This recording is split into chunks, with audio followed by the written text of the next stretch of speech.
علیکم ورحمۃ اللہ وبرکاتہ۔ ناظرین، میں آپ کو شراب کے بارے میں بتانا چاہتا ہوں کہ شراب کیا چیز ہے۔ حدیث پاک میں جناب رسول اکرم صلی اللہ علیہ وسلم نے شراب کو ام الخبائث قرار دیا، تمام برائیوں کی جڑ۔ اگر کوئی انسان شراب پی لیتا ہے تو اس کی عقل معاف ہو جاتی ہے، وہ برائیوں کی طرف راغب ہو جاتا ہے۔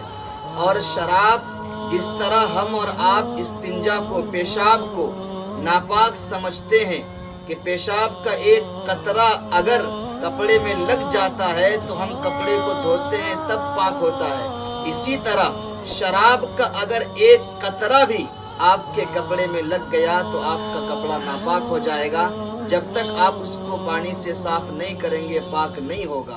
تو بتائیے کتنی بڑی ناپاکی ہے شراب، پیشاب کی طرح۔ تو ہم اور آپ شراب سے اجتناب کریں۔ اللہ رب العزت ہمیں برائیوں سے بچنے کی توفیق دے۔